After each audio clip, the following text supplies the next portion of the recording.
subscribe. Tariq Radio. Like and subscribe. In here, how you doing over there, Cyber Gina? Cyber Gina be spitting. Cyber Gina, you got to get in one of these movies, Cyber Gina, because you be spitting. You got a lot of good information. I got to get you in one of these movies that we do. See, that's the thing, y'all. We got a lot of great scholar warriors in here. Y'all be in here hiding. No, let people know who the hell you are, man. That's my thing, man. I like to find people who are good teachers and who can disseminate real good information, man. Y'all don't hide. Let people know who the hell you are. 'Cause y'all have a lot of y'all have good information. A lot of y'all have a lot of good information. Cyber Regina, hop on, beloved. What's up, Cyber Regina? Hop on, dear. Here we There. go. Oh, good morning. Can you hear Yes, me? ma'am. How are you, Cyber Regina? I'm good. I've been away for a little bit. My brother recently died from colon cancer. So one of the Okay, things I sorry. want to recommend to everyone, yeah, you need to. Everyone needs to stay up with their health and get their checks, especially men. You need to get that your colon cancer screening and do your colonoscopy because we lost a very, very intelligent guy. Just I don't know. I don't even know. He How had the old was your best brother? care, How but old was your brother, by the way? he was 60, 68, but he looked like he was 48. He was one of those health nuts Yeah. and just one of the smartest guys. And yeah, it's stunning how fast he went. I mean, it was just stunning. Wow. But you know, so we have a funeral next week. But couple of things I wanted to talk about is about us. We're talking about those H1B1, H1, whatever, HN1, and bringing all these Indians over here to run our cyber and our. It's more than cyber. It's our networks. Mm-hmm. And I want to encourage everyone on here and our Black FBA students to get into. You don't have to be a computer network engineer. That's not what's important in cyber, because I have a degree in economics, right? I started out in a degree in economics. I went into the Navy. They put me in communications and put me in computers. I really went in there to work on national security affairs. So they let me get my master's in national security affairs, but they wouldn't let me go. And I kept working in the networks. It started out as Mm-hmm. communications, then it was control computers and intelligence, and then it became cyber. And I was one of the first ones that Secretary Rumsfeld sent to get my master's degree because the government has, and I want you to take out a pen and look it up. The government has what they call an IA scholarship program that you can get into. We need people from different disciplines because each network has its own network, whether it's music. If you understand music, you have to be able to protect your music and the things that you write, whatever. You have um, financial systems. They're all separate systems. But one of the reasons he brought me, he said, we need people who can manage these systems. That's what cybersecurity is, to manage those systems. And it's important because it protects the country. And the only people that can really get into cybersecurity are the people who are citizens, because you got to have. So we need you because we are the most creative people in the world. We are the smartest people. We can't let people continue to tell us that we're dumb. We're not. Right. Because you look at us when we came out of slavery, the amount of patents, we have 50,000 patents. We invented most of the things in the world. And you've got people coming out of third world countries. What have they created? Nothing. What have they created? Right. But it's also the second thing I want to talk about is 2026 is the 250th anniversary of the founding of our country. Mm-hmm. And most of us we are descendants. Those 13 colonies, which I talked about before, we are descendants. We were already here. And this is going to be an opportunity to tell our story. So let's get ahead of that one. But it also seems like to me, UK, well, like I told you before, the UK Commonwealth, UK is making its play. I mean, you've got Elon Musk, South Africa, they're part of the UK Commonwealth. India is part of the UK Commonwealth. They tried with Kamala. She's from Jamaica.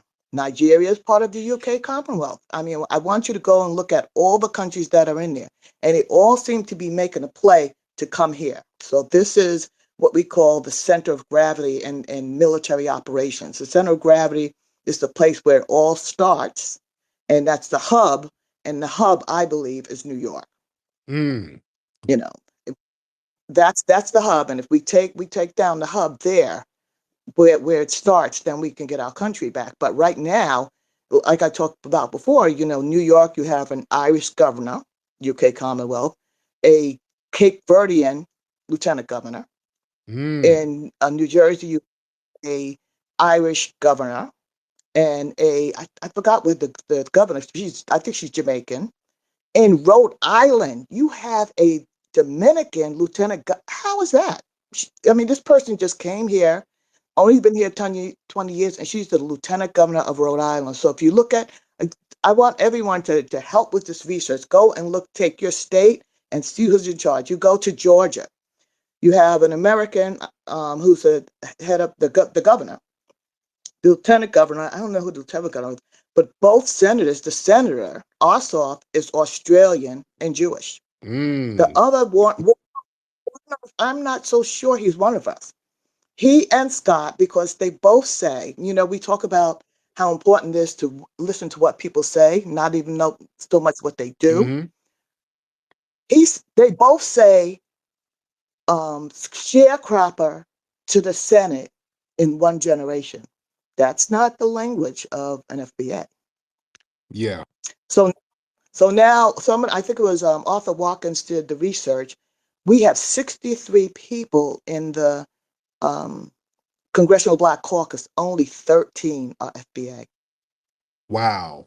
Wow. 13. Wow.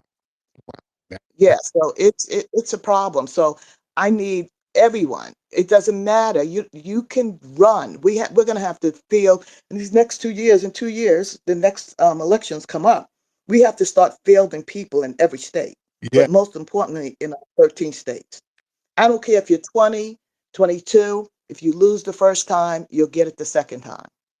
Yes. So I want you to all think politically. I want you to all think about getting to his network. One of the things, which I'm not surprising, because Steve Bannon is a Navy guy too, but he's really pissed about these H-1B1s, and I was really surprised. He said, it should be the FBAs who are getting the scholarships to get into this.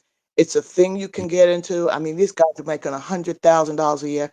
But another thing you may also want to look like, if you don't know what you want to do, don't let people stop you from going into the military, because you get all kind of training and you get free education, and they have this yellow ribbon scholarship that whatever school you pick, whether you want to go to law school, graduate school, they pay full tuition and pay money for you while you're going to school for your housing and your food. Oh yeah.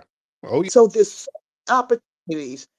I want people to go and apply for the military academies, because that's a network. See, I remember when I first came into the military, this admiral said to me, female admiral said, the system always takes care of itself. And the United States is a system. Whatever discipline you go into, it's a system. And you have to think of it as a system. Whether you're in sports, it's a system. If you're in financial, it's a system. If you're in the medical field, it's a system. And we've been kind of dormant in terms of spreading ourselves out amongst us. We can't all be in music. We could still do music. You can be multicultural, multi talented, but we have to spread ourselves out and go into things that interest you. They used to tell us for the longest time, like, oh, don't, I remember when I was coming up, oh, don't major in history. What are you going to do with that? Well, it's important for you to major in history. It really is, because you get in there, you get in the libraries when you're in college, and books. I used to work in a rare book room, and the books that were in there, I found like Bibles with locks on them. It's just incredible things that you can do. So go to school, go to training. Don't let anybody tell you what you shouldn't do, and just lay out there, oh, you're being a white person if you're getting educated. No, get educated and study the things you love. Don't do it for money. Study the things you love, and that'll make you money. So Yes, that's what I ma'am. just want to talk about. Thank you so much, Cyber Regina. Let me get Keandre in the building. Keandre, hop in. Yes, sir. Salutations, Tariq. How you doing, brother? I'm doing great. Peace from a saint. I'm one of the followers under Marquette Burton. You guys once had a conversation. We respect you very much in the Saints. Yes, indeed. Yes, indeed. So what's on your mind tonight? And how's it going, everybody else? I just wanted to say I have one thought piece I wanted to contribute to the conversation. Yeah, go ahead. So, Cyber Regina had a couple of good points. I would just say that there was one thing that she said that I disagree with that I want to point out. It was her comment about the immigrants, about what have they invented. That to me, that was kind of like a detriment, kind of like a negative, because I appreciate all the American flags that all these black people have in their bios. I have an American flag in my own, and I believe that that's what America's about. Black people, white people, Mexican people, Asian people, all people that live in America having their different perspective and ideas. And as foundational Black Americans, I think that the best route would be to build foundation, build infrastructure, build on each other, help each other, not just combat the whites or point fingers at the other immigrants or try to overcompensate. And that's my point, is that I appreciate people who are about true, genuine progress instead of just trying to fight back. Because, if you watch the media these days, they're trying to manipulate the narratives. They want us to fight each other. They're using race, gender, whatever tactics they can to get into our heads to influence us, because there are genuine racists out there. There's real people out there who have real racism, real hatred, and when you meet them, they're scary. They're not like these people you can have a conversation with. You'll know the difference. So I just wanted to put my piece in there, that I appreciate everyone who's thinking forward and thinking about America as a unit instead of trying to divide America up like it's a piece of pie. Right. Now, with that being said, you do acknowledge that unfortunately, there are many immigrant groups who come here and side with the white supremacist against foundational Black Americans. So a person like Cyber Regina, they would be justified saying, hey, we gotta kind of watch our back with some of these other groups, and we have to kind of prioritize and privilege our lineage, which is what I was discussing earlier about privileging ourselves, giving ourselves lineage privilege, because other groups do. They privilege their own. And a lot of times they will disparage us. They're not on this kumbaya utopia. We're the only ones who are supposed to be on that. Can you please name me these other groups that come over here and try to get into a kumbaya, all lives matter utopia with foundational Black Americans? Actually, to your point, no, I cannot, because I actually know immigrants that come over here, and they do keep to themselves. They are kind of standoffish when it comes to other races. Even when I see other mixed people like myself, I kind of go, I see you, bro. Like, I see you out here, and I want to help them. So I understand that, and I do agree with the movement about helping Black people first. But also, while doing so, I think that we kind of get led astray by the narratives of trying to go on these talking shows and these dating shows and trying to fight back against racism coming at us, when it's kind of like that narrative of, if you're going to argue with the donkey, then who's really the fool? You see what I'm saying? So that's really where I'm trying to get at, is that the more we focus on progress, then the more progress we'll have. Now, Ken, And that's one point. now, That's Ken, one point I want to make. now, Ken, you said your mix is your mother is white, right? Yes, sir. Okay, and your dad, where's your dad from? Actually, he died whenever I was young, like real young. Okay, but before he died, he had to be from somewhere. Where was he? Where's his family from?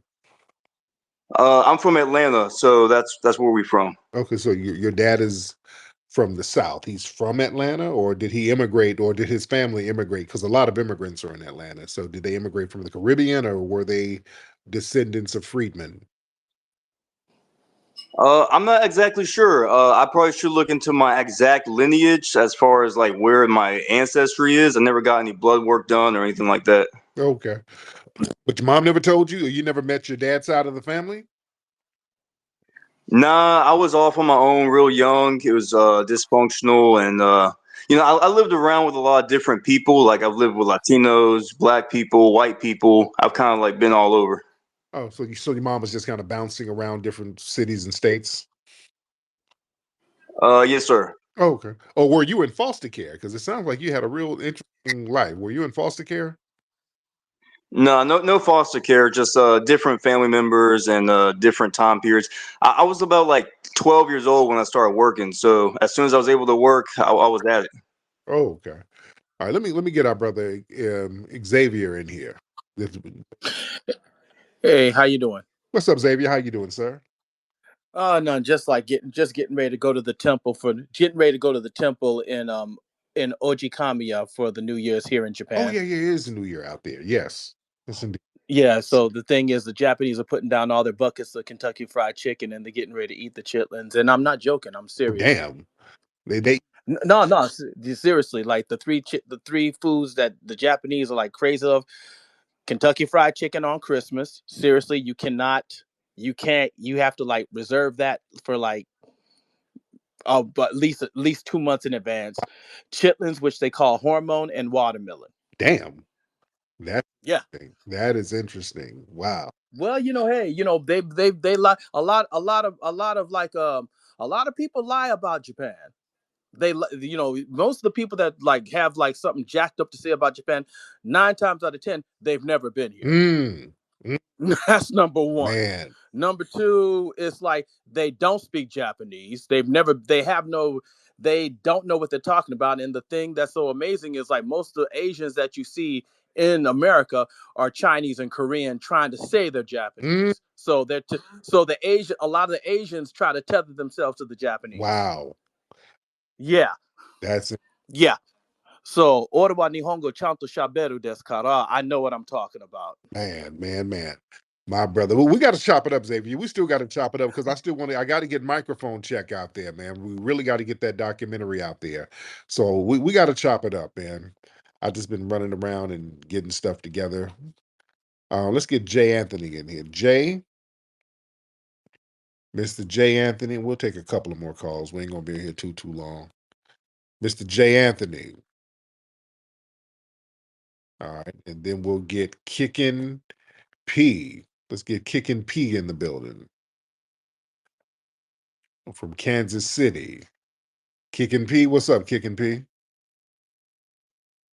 All right, Kickin' P. All right. So let's get True. All right, Kickin' P ain't saying nothing. Let's get True in the building. True, hop in, True. Hey, peace, Tariq. How you doing tonight, I'm brother? good, man. How are you, True? I'm great, brother. Real quick, if you guys remember in 2021, 2022, Tut, the language kind of went viral Yeah. amongst a lot of young. Well, the same year, Oxford commissioned Henry Louis Gates Jr. I don't know if you guys know who he is. Yeah. Yeah, Gates. they're coming Yeah. out. They're coming out with a dictionary for African American Oh, English that's supposed to be dropping this year. So I just wanted to let everybody know to stay abreast with that. oh, African American English, Oxford supported. oh, I got this is gonna be about. This is gonna be interesting. This is gonna be very interesting. But yeah, a lot of us, we still, secretly speak Tut or type in the Tut language.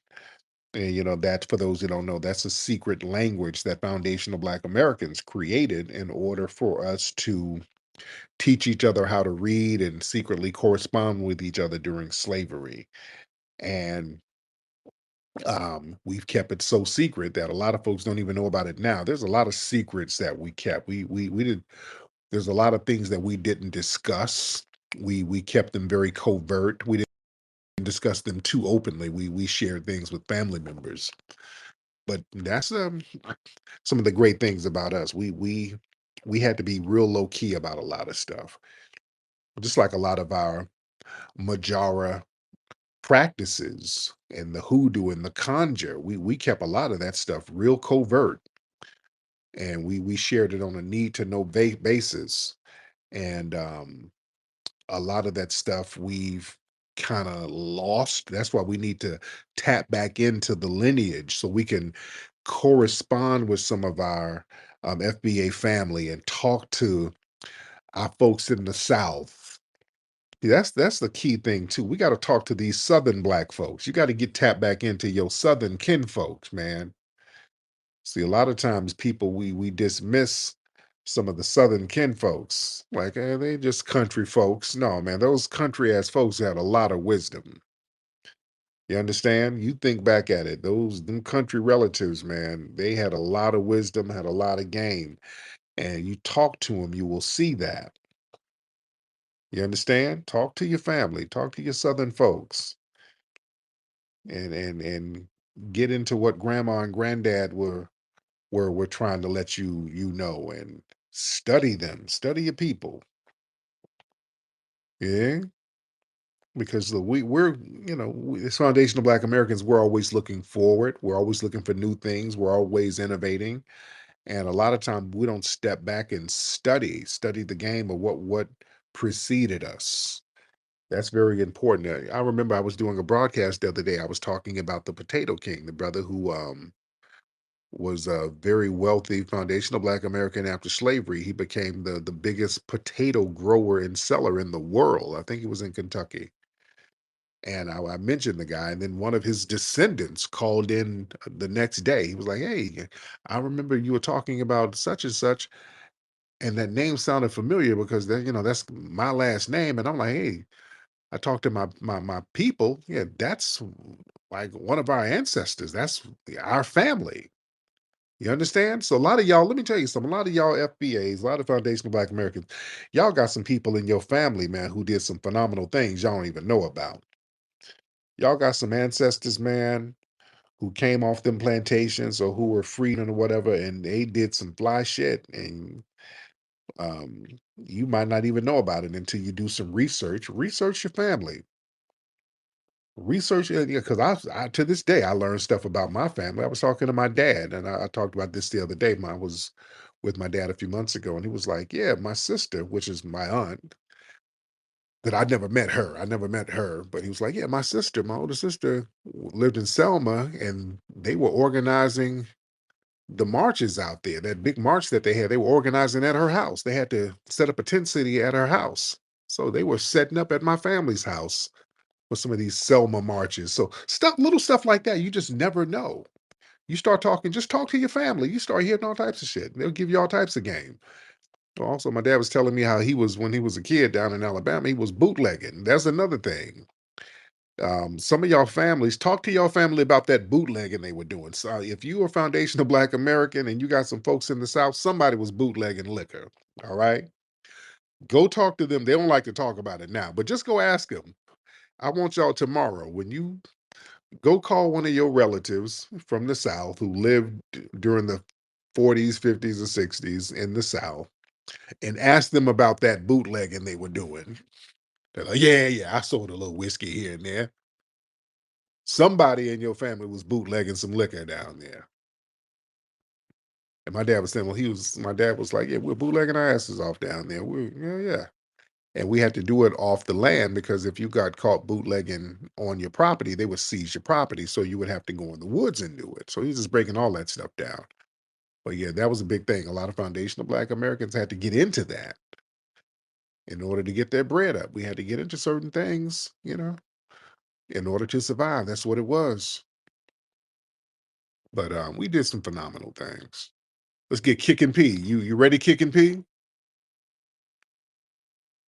You want to unmute your microphone, Kick and P? All right, since you're not doing that, let's get Grassroots Challenge in the building. Grassroots. Grassroots. Let me get Kick and P out of here. He ain't saying Grassroots. What's up? Hey, what's going on, Flex? I'm good, man. How are you, brother? I'm good. I'm good. What's on your mind?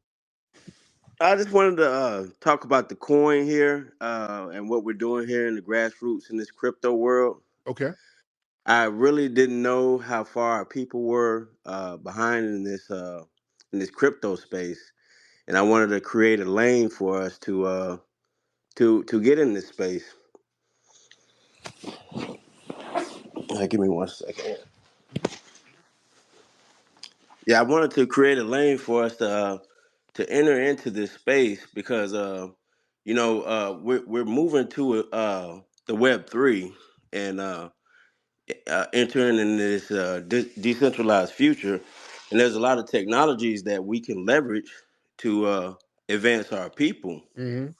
And I was tried to reach you on the back channels to discuss a lot of the technologies and a lot of the things that we're going to have coming out of the grassroots coin to help fund a lot of these projects. Okay. And one was our own decentralized communities where we're using different technologies to to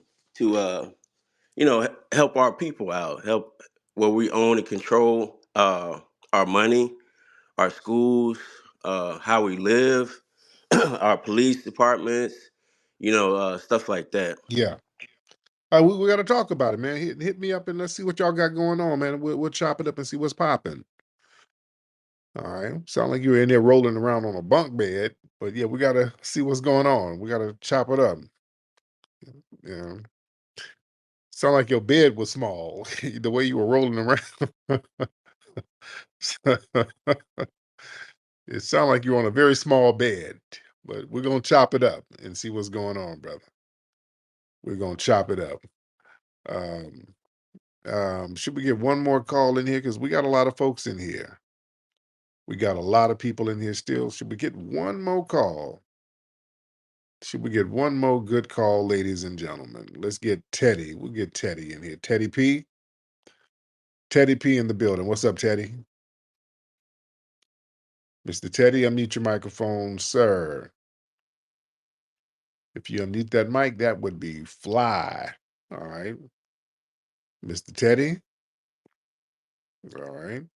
Teddy's slowing down the momentum. Let me get you out of here, Mr. Teddy. All right. It's time for Teddy to go to Betty. It's Teddy's side. All right. Let's get let me see. Raise your hand. Let's try it that way. Just raise your hand. Let me know if you're ready. Now, let me get Misty Rain. Misty Rain, you ready? Or are you just trying to listen in? Misty Rain? All right, Misty Rain.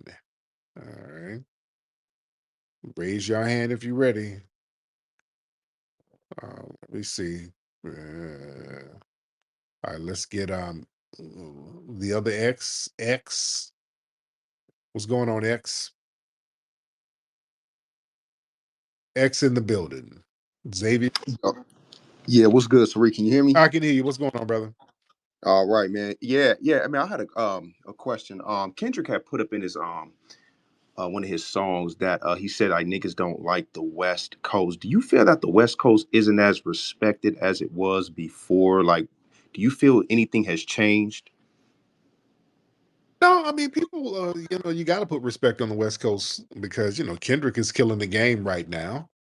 Um, I think the West Coast got a bad rap because of cats were made to check in. You start making dudes check in, and it became kind of dangerous for cats out here. And cats started getting shaken down, and they had to pay taxes. And I'm talking about in the entertainment industry. And it kind of got a bad rap. And that's because a lot of people from other cities, a lot of rappers, and I'm talking about the hip hop game, a lot of rappers started claiming LA gangs.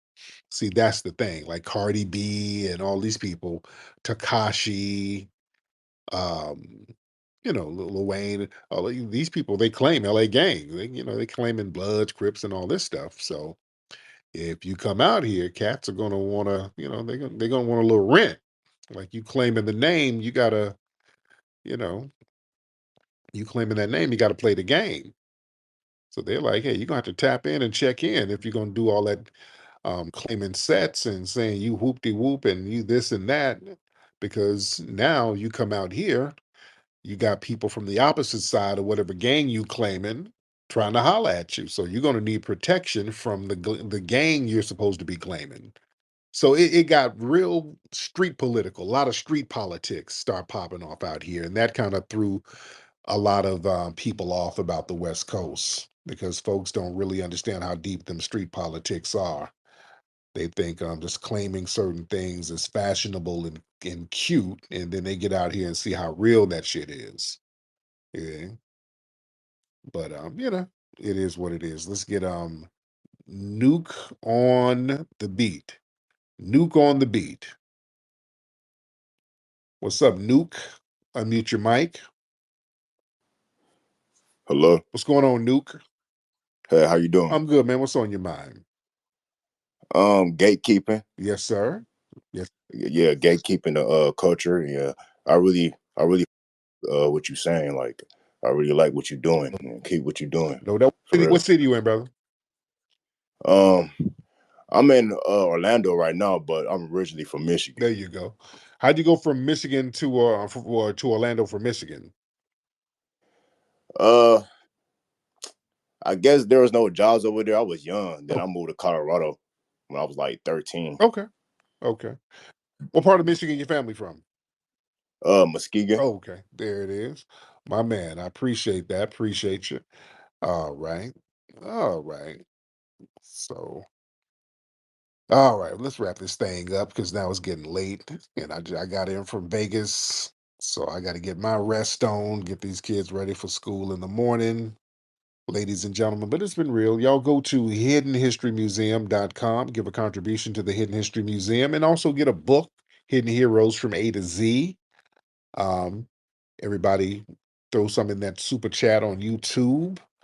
Go to rootworkstyle.com, get that rootwork deodorant, ladies and gentlemen. Rootworkstyle.com, the best deodorant in the world. Also get the film Microphone Check at microphonecheck.com. All right, I'm up out of here. Puppy Akute, Lola Vuve to the family. Peace.